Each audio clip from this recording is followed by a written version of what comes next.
Yes, bwana, kuelekea katika moja ya mechi zenye mvuto katika michuano ya CAF kwa timu zetu za Tanzania. Ni mchezo ambao unawakutanisha Young Africans dhidi ya AS FAR Rabat wa Morocco. Yes, hii ni moja ya mechi yenye mvuto kutokana na kundi lilivyo, kutokana na wapinzani ambao wanakutana. Kwenye kumbukumbu za haraka ndo wanakwenda kukutana kwa mara ya kwanza kwenye historia ligi ya mabingwa kwa miamba hii miwili. Tayari Young Africans walishacheza na timu nyingi kutoka maeneo mengi mbalimbali ya Afrika ya Kaskazini, lakini kwa AS FAR Rabat ni mara ya kwanza kwao kukutana. Lakini kubwa zaidi kwa wakati huu na mahususi kwa ajili ya session hii ni miongoni mwa stories ambazo zinapatikana katika mechi hii, vitu ambavyo wewe unatakiwa kujua wakati umetulia zako pale uwanjani, uwanja wa Amani, unaangalia hii mechi, au upo katika runinga unaangalia kitu ambacho unatakiwa kukijua kwenye kichwa chako. Hapa na vitu vitatu na kuletea. Hizi ni story tatu ambazo zinapatikana katika mechi hii. Story ya kwanza ambayo ni kubwa zaidi ni kuhusu makocha hawa wawili, kwa maana ya kocha wa Young Africans Pedro Gonçalves na kocha wa AS FAR Rabat Alexander Santos. Hawa makocha ni makocha ambao wanafahamiana vizuri sana na wamepita katika njia moja za kidevelopment kwenye soka, kwa maana ya ukuaji wao wa kisoka. Njia zao ambazo wamepita zinafanana na baadhi ya watu ambao wamefanya nao kazi wanafanana.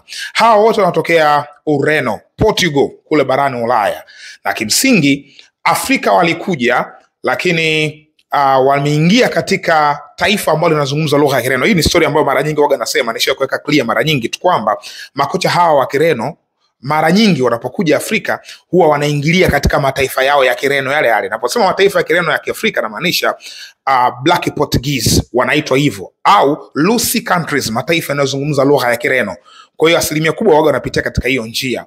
So hawa wote wawili walipitia Angola, lakini ambaye alitangulia ni Pedro Gonçalves, huyu kocha wa Young Africans. Alikuja hapo mwaka 2015 na baadaye mwaka 2021 ndo alikuja Alexander Santos. Umri wao Pedro Gonçalves ni mkubwa kwa mwaka mmoja na miaka 49, na Alexander Santos wa AS FAR Rabat na miaka 48. Sasa hawa wote kwa pamoja ni makocha ambao tayari walishakuwa na historia yao huko walikotoka, kwa maana ya Ureno.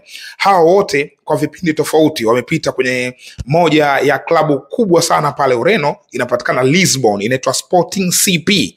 Yes, wengine waga wanaita Sporting Lisbon, ndio hiyo. Hii ni klabu ambayo ndani yake kuna kituo kikubwa ambacho kimetengeneza nyota wengi kutoka Ureno. Miongoni mwao Cristiano Ronaldo ni miongoni mwa nyota ambao umetokea kwenye hii project ya Sporting CP, Sporting Lisbon. Timu za vijana baadaye wakampromote kwenda kwenye senior team kabla ya kuondoka kwenda Manchester United.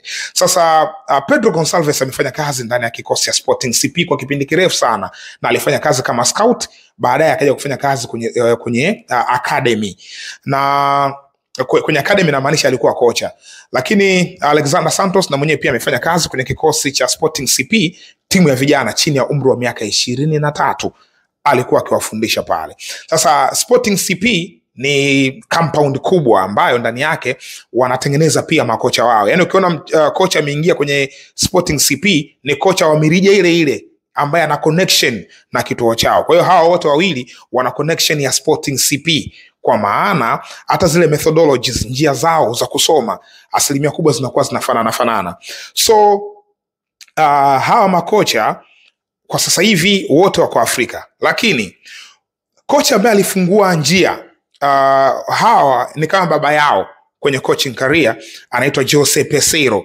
Jose Peseiro ni kocha ambaye kwa Afrika mara mwisho alikuwa na kocha cha Zamalek mwaka jana tu, mwaka huu mwezi Mei ndo alimtimua. Lakini ni kocha ambaye amefanya kazi na Pedro Gonçalves akiwa kwenye kocha cha Sporting CP, kwa maana Pedro yuko chini ya umri wa miaka 23, yupo katika senior team ambayo ina baadhi ya wachezaji wa Pedro anafanya nao kazi yeye kwenye Sporting CP. Ni kocha mkubwa sana wa Jose Peseiro.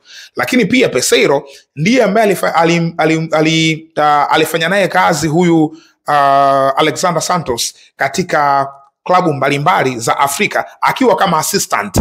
Lakini kuwa kama kocha mkuu kwa mara ya kwanza ilikuwa ni Petros de Luanda ya Angola, lakini alifanya naye kazi kama kocha wake msaidizi katika klabu nyingi mbalimbali ikiwemo Al Ahly ya pale Misri, nako alipita naye. Sasa leo hii hao wote wawili wako katika mataifa mengine tofauti, lakini hizi ilikuwa kama njia, kwa maana ya njia ya kupita ili wafikie huko ambako tumewaona leo. Wote waliingilia Angola. Baada ya kuingia Angola kwenye timu tofauti, Pedro Gonçalves, kocha wa Young Africans, aliingilia Primeiro de Agosto. Primeiro de Agosto ni moja ya timu kubwa, nilishawahi kuzungumzia katika moja ya session huko nyuma. Tangu 2006 Primeiro de Agosto ilikuwa hajabeba ubingwa wa ligi. Alipoingia yeye mwaka 2015, msimu wake wa pili 2016 ndo akabeba ubingwa wa ligi kuu. Akabeba tena msimu unaofuata na msimu unaofuata tena, akumaliza na msimu, lakini ndo timu ambayo alikuwa ameitengeneza yeye ikaenda kubeba ubingwa, yeye akaenda kwenye timu za taifa. Baadaye alivyoondoka Pedro Gonçalves kutoka kwenye club, ndo akaja huyu Jose Alexander Santos wa AS FAR Rabat.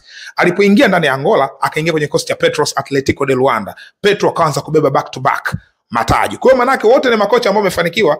Mmoja alitangulia na Primeiro de Agosto akabeba mataji ya kutosha, alivyoenda timu za taifa akaja Alexander Santos na yeye mwenyewe akaja kufanya vizuri kama ambavyo alifanya Gonçalves akiwa na Primeiro, yeye alifanya akiwa na Petros Atletico de Luanda. So wote walikuwa pale Angola, wanafahamiana, wanazungumza lugha moja, lakini baadaye wote hawapo Angola tunapozungumza, wote wapo katika maeneo mengine. Sasa wanakuja kukutana hawa makocha. Ukiangalia hiyo connection yao na namna ambavyo nimekupitisha, wanakuja kukutana tena katika Champions League.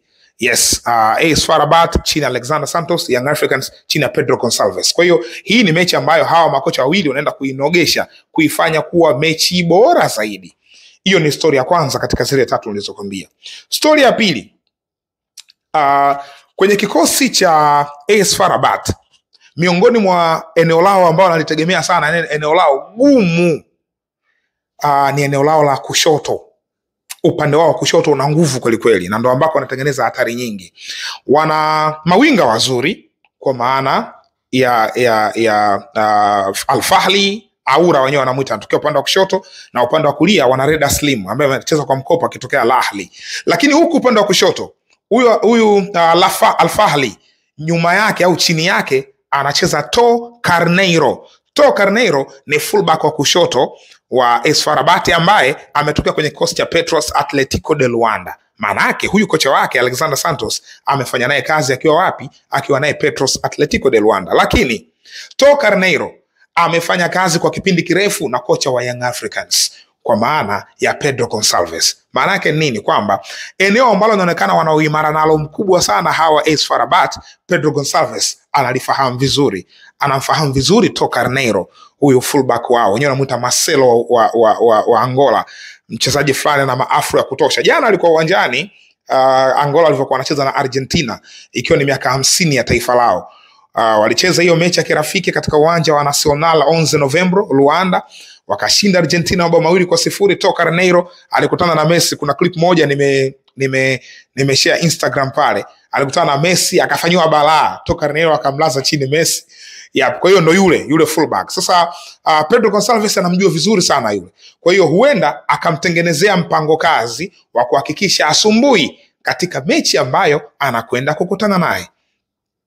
Mchezaji mwingine huyu yuko kwa upande wa Young Africans, ambayo inakuwa story ya tatu, ni kiungo wao. Sasa kiungo huyu ni Moussa Bala Conte. Yeye apati sana nafasi ndani ya Young Africans, lakini hatujui kwenye hiyo mechi itakuwa vipi. Lakini Moussa Bala Conte yuko Young Africans, amesajiliwa kutoka Club Sfaxien, Juventus ya Afrika, ambayo ni ya Tunisia. Sasa akiwa Sfaxien alifanya kazi na kocha wa AS FAR Rabat. Yaani huyu kocha wa AS FAR Rabat, Alexander Santos, amemfundisha Bala Conte kwenye kikosi cha Sfaxien. Ikumbukwe Alexander Santos alivyotoka Angola kwenye kikosi cha Petro, alienda Club Sfaxien ya Tunisia. Kule alifundisha, lakini alikuwa na anadai sababu wale walipe mishahara. Of course wana changamoto kubwa sana anapitia. Hata hii ya Bala Conte na yenyewe ilikuwa miongoni mwa sababu za yeye kuondoka, ni kutokulipwa mishahara yake.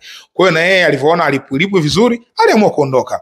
Akaondoka AS FAR Rabat, ndo akamchukua huyu bwana Alexander Santos. Alexander Santos alikuwa anamtaka Nasruddin Nabi, ikashindikana, akamchukua Alexander. Kwa hiyo Alexander Santos anamfahamu vizuri sana Bala Conte. Kwa hiyo kama atapangwa atakutana naye, basi huenda Alexander Santos atakuwa na stori nzuri ya kuambia wachezaji wake kuhusu Musa Bala Conte. Kwa hiyo hizo ni stori 3 ambazo nilisema hapana, watu wangu lazima mzifahamu vizuri hizi mambo. Yaani inabidi mjue nini ambacho kinaendelea katika hiyo mechi. Kwa hiyo ukiwa unaangalia hiyo mechi, hivyo ni vitu ambavyo vinatakiwa viwe kichwani mwako, ujue tu kwamba huyu na huyu wanajuana, yule na yule anamjua yule anamjua yule. Hizo story unatakiwa kuwa nazo, visikupite vitu vya namna hiyo. So iko ndio kikubwa ambacho ningependa kushare kwa wakati huu, lakini kubwa zaidi ni mchezo wenyewe. Utakuwa mchezo mkali, mchezo muhimu, na mara nyingi nimekuwa nikisisitiza kwamba katika hili duru la kwanza, hizi match day 1, sasa hivi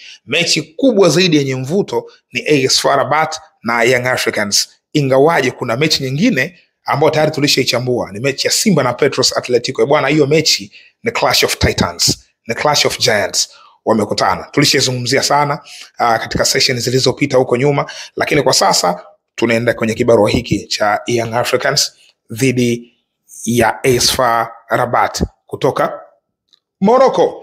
Hilo ndo kubwa zaidi. Sasa kwa mtazamo wako, unaona nani ana advantage kubwa kwa haya yote ambayo tumezungumza hapa?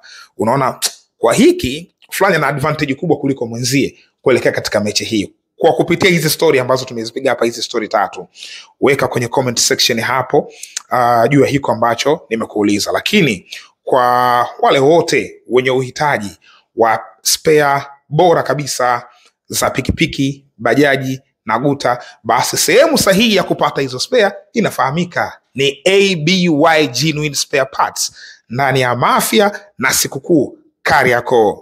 Yes, pale ndiko ambako wanapatikana. Namba za simu nimekuwekea hapo, wapigie kwa ajili ya kupata vilivyo bora kwa spare nzuri, na wao bei zao ni nzuri kabisa. Kwa hiyo fika pale mtaa wa Mafia na Sikukuu ndani ya Kariakoo kwa ajili ya kupata spare zilizo bora kwa pikipiki, bajaji na guta. Wafanya biashara naweza mkapata kwa bei ya jumla na reja, lakini wale ambao wako mikoani wanasafirisha, yes, wanakuletea mpaka katika mkoa ambao upo. Karibu Mzinga hapa, mpaka wakati mwingine.